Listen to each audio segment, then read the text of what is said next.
Hi! Welcome to my vlog.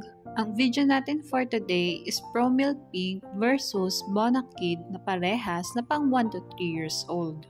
Parehas na produkto ng Wyatt Nutrition ang dalawang gatas na ito. Request nga pala ito ng isa sa mga viewer ko. Maraming salamat po sa tiwalang binibigyan nyo sa akin sa tuwing nagre-request kayo ng review ng mga gatas. At sa mga hindi pa nakakapanood, ang mga review ko po ay nakabase sa mga nutrition facts ng gatas. At ang measurement na pagbabasihan natin is yung 100 grams of powder.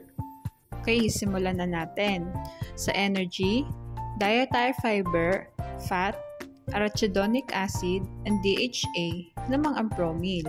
Samantalang lamang naman ng Bonakid sa carbohydrates, linoleic acid, linolenic acid, ngunit wala itong dietary fiber, arachidonic acid, and DHA. Pero pantay ang dalawang gatas sa protein. Lamang ang Promil sa first category. Okay, magtungo naman tayo sa vitamins. Sa carotenes, lamang ang Promil. Samantalang lamang naman ang Bonakid sa vitamin A, vitamin E, vitamin B1, and vitamin B2. Ngunit pantay ang dalawang gatas sa vitamin D and vitamin K. Sa folic acid and pantothenic acid, lamang ang Promil, samantalang lamang naman ang Bonakid sa vitamin B6, vitamin 12, niacin, biotin, and vitamin C. Lamang ang Bonakid sa vitamins. Sa minerals naman tayo.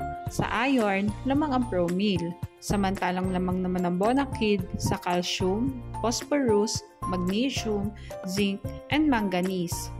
Sa sodium, lamang ang Promil, samantalang lamang naman ang Bonakid sa copper, potassium, chloride, and selenium. Ngunit pantay ang dalawang gatas sa iodine. Lamang ang Bonakid sa minerals.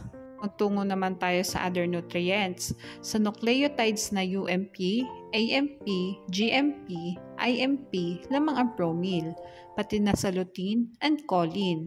Ngunit wala itong lysine and arginine. Samantalang lamang naman ang Bonakid sa CMP nucleotides at lamang din ito sa lysine and arginine, ngunit wala itong choline. Lamang ang Promil sa other nutrients. Magtungo naman tayo sa price na kinuha ko sa Lazada. Makikita naman natin na parehas na 2.4 kg ang dalawang gatas. Ngunit mas mahal ang Promil Pink compare sa Bonakid.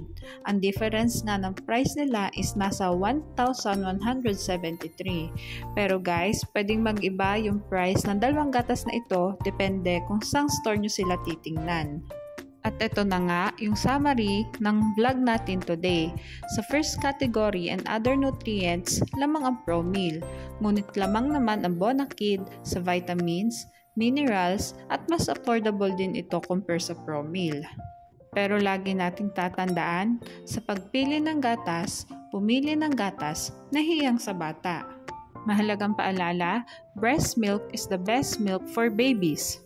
Okay, hanggang dito na lang ang vlog ko. Sana ay nagustuhan nyo. Thanks for watching. Please like and subscribe for more videos.